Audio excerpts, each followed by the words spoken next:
भारतीय इतिहास। सीटेट और बीईओ की परीक्षा के लिए कल हम लोगों ने भारतीय इतिहास के एक महत्वपूर्ण टॉपिक को पढ़ा जो था हमारा प्राग ऐतिहासिक सभ्यता से रिलेटेड। आज जो हम लोग पढ़ने जा रहे हैं वो पढ़ने जा रहे हैं उसके आगे का भाग जो है वैदिक सभ्यता से संबंधित। तो हम इसमें कुछ क्वेश्चन सॉल्व करेंगे जो आपके पेपर पॉइंट ऑफ व्यू से बहुत ज़्यादा इम्पॉर्टेंट है।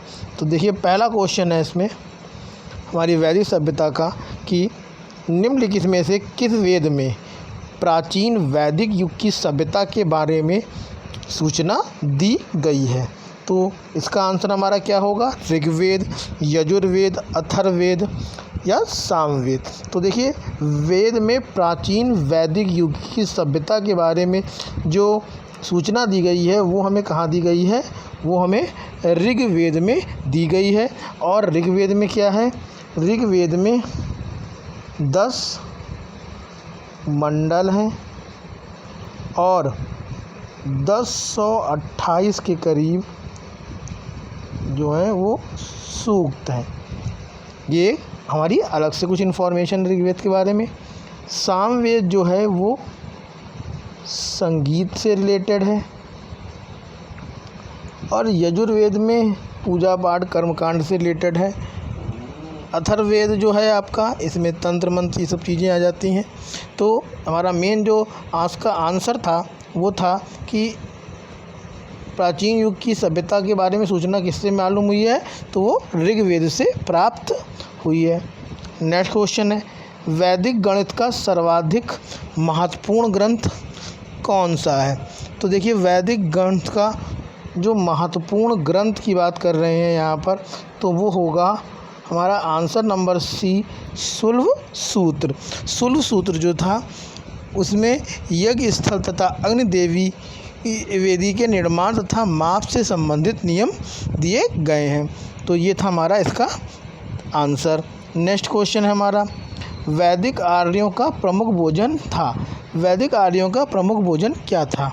तो देखिए वैदिक आर्यों का जो प्रमुख भोजन था वो था हमारा दूध और इसके उत्पाद, क्योंकि वैदिक आर्यों के भोजन में दूध, घी, दही आदि का प्रमुख महत्व था। ऋग्वेद में दूध को यद डालकर क्षीर पकाने तथा दही में बनाने वाले पनीर का उल्लेख मिलता है। तो इस कारण से दूध और इसके उत्पाद का बहुत ही महत्वपूर्ण योगदान था वैदिक आर्यों के भोजन में। नेक्स्ट क्वेश्चन है हमारा फोर्थ, निम्नलिखित में कौन सा अन्न मनुष्य द्वारा सबसे पहले प्रयोग होने वालों में से था? तो इसका आंसर क्या होगा?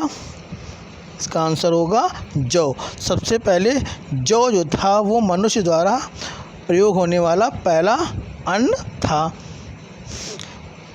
नेक्स्ट क्वेश्चन है हमारा वैदिक लोगों द्वारा किस धातु का प्रयोग सर्वप्रथम किया गया था? तो वैदिक लोगों द्वारा चांदी, सोना, लोहा या तांबा में तो आपका आंसर होगा तांबे का प्रयोग सबसे पहले किया गया। इसका कारण क्योंकि इसमें ऋग्वेद में इसके जो धातु के उल्लेख मिलते हैं किंतु इसकी पहचान अभी भी संदिग्ध है। कुछ विद्वानों ने इसे तांबा को कांसा या लोहा भी कहा किंतु ऋग्वेद में लोहे से परिचित नहीं थे, इसे कांस्य युगीन सभ्यता भी कहा जाता है। नेक्स्ट क्वेश्चन है हमारा वेद शब्द का क्या अर्थ है? तो वेद शब्द का अर्थ है हमारा ज्ञान, बुद्धिमत्ता, कुशलता या शक्ति। तो इसका आंसर क्या है? ज्ञान होगा, पहला विकल्प। नेक्स्ट क्वेश्चन है हमारा आर्य पूर्वों के साथ अपने संघर्षों में सफल रहे थे क्योंकि उन्होंने बड़े पैमाने पर हाथियों का प्रयोग किया, वे अधिक लंबे और अधिक बलवान थे, वे एक उन्नत शहरी संस्कृति के थे, उन्होंने घोड़ों द्वारा चलाए जा रहे रथों का प्रयोग किया। तो इसका आंसर क्या होगा? इसका आंसर होगा डी, उन्होंने घोड़ों द्वारा चलाए जा रहे रथों का प्रयोग किया, इसलिए आर्य पूर्वों के साथ अपने संघर्ष में सफल रहे थे। नेक्स्ट क्वेश्चन है हमारा इनमें से किस फसल का ज्ञान वैदिक काल के लोगों को नहीं था? तो तो वैदिक काल के लोगों को जौ का तो ज्ञान था क्योंकि ये पहला ही अन्न था, गेहूं का भी ज्ञान था, चावल का भी ज्ञान था, लेकिन उनको तंबाकू का ज्ञान नहीं था। और ये तंबाकू कौन लाया? ये तंबाकू लाए थे पुर्तगाली लाए थे इसको। तो इसका आंसर होगा विकल्प डी। नेक्स्ट क्वेश्चन है, आर्य सभ्यता में मनुष्य के जीवन के आयु के आरोही क्रमानुसार निम्नलिखित चरणों में से कौन सा विकल्प सही है? ब्रह्मचर्य, गृहस्थ, वानप्रस्थ, संन्यास, गृहस्थ ब्रह्मचर्य, वानप्रस्थ संन्यास, ब्रह्मचर्य वानप्रस्थ संन्यास, गृहस्थ, गृहस्थ संन्यास, वानप्रस्थ ब्रह्मचर्य। तो इसका आंसर क्या होगा? इसका आंसर जो होगा वो होगा पहला विकल्प, सबसे पहले ब्रह्मचर्य, फिर गृहस्थ, फिर वानप्रस्थ और आप सबसे आखिरी में संन्यास। ये बहुत ही इम्पोर्टेंट आपका क्वेश्चन है। नेक्स्ट क्वेश्चन है हमारा, प्रारंभिक आर्यों के बारे में उपरोक्त कथनों में से कौन सा सही नहीं है? वे संस्कृत बोलते थे, वे घुड़सवारी करते थे, वे कई झुंडों में भारतवर्ष पहुँचे, वे मुख्यतः नगरों में निवास करते थे। तो इसका आंसर क्या होगा? प्रारंभिक आर्य मुख्यतः कहाँ निवास करते थे? जी नहीं, नगरों में निवास नहीं करते थे, यहाँ पर वो गांवों में निवास करते थे। तो इसका विकल्प हमारा डी होगा। नेक्स्ट क्वेश्चन है हमारा, आरंभिक वैदिक काल में वर्ण व्यवस्था आधारित थी। तो आरंभिक वैदिक काल में वर्ण व्यवस्था किस पर आधारित थी? तो वर्ण व्यवस्था हमारी आधारित थी शिक्षा, जन्म, व्यवसाय या प्रतिमा पर। तो इसका आंसर क्या होगा? वर्ण व्यवस्था हमारी व्यवसाय पर आधारित थी। नेक्स्ट क्वेश्चन 12वां क्वेश्चन है हमारा, ऋग्वैदिक आर्य पशुचारी लोग थे। वह इस तथ्य से पुष्ट होता है कि ऋग्वेद में गाय के अनेक संदर्भ हैं। अधिकांश युद्ध गायों के लिए लड़े जाते थे। पुरोहितों को दिए जाने वाला उपहार गायें होती थी, ना कि जमीन या उपयुक्त सभी। तो इसका आंसर क्या होगा? जिसके चारों ही विकल्प सही हैं, तो इसका आंसर होगा डी।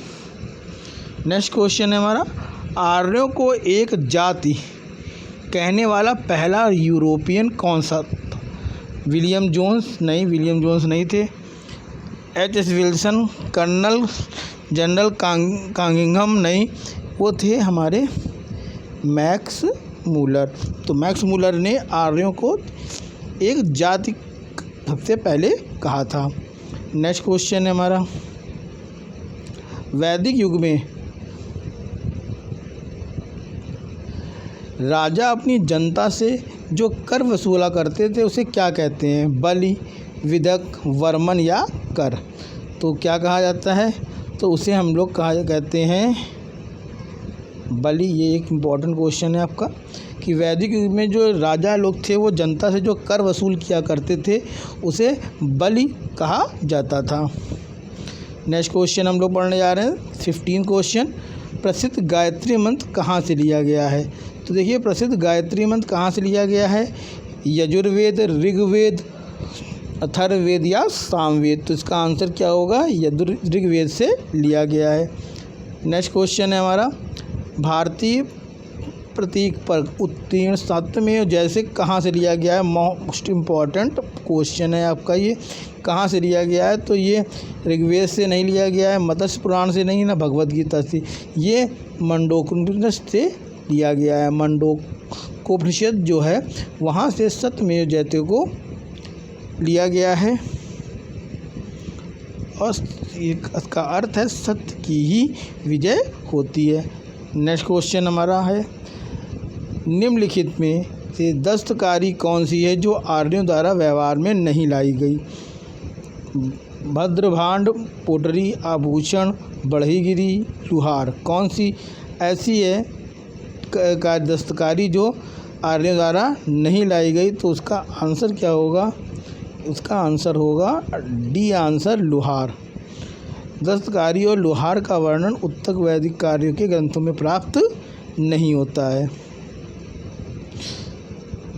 18वां क्वेश्चन, उत्तर वैदिक काल में वेद विरोधी और ब्राह्मण विरोधी धार्मिक अध्यापकों को किस नाम से जाना जाता था? तो उनको किस नाम से जाना जाता था? यजमान, ब्रह्म श्रवण ऋषिकेन अर्थवर्णन या श्रेष्ठनी किस नाम से जानते थे?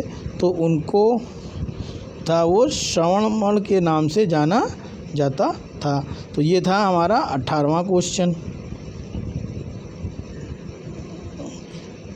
और ये जो हमारे सारे क्वेश्चन लगभग हो चुके हैं। तो ये थे हमारे वैदिक सभ्यता पर आधारित कुछ महत्वपूर्ण प्रश्न जो आपके सीटेट और बीईओ के परीक्षा में पूछे जाते हैं। अगर आपको ये क्वेश्चन और मेरा वीडियो अच्छा लगा तो इस चैनल को सब्सक्राइब करिए, शेयर करिए और बेल आइकन पर क्लिक करना बिल्कुल मत भूलिए नए नोटिफिकेशन के लिए।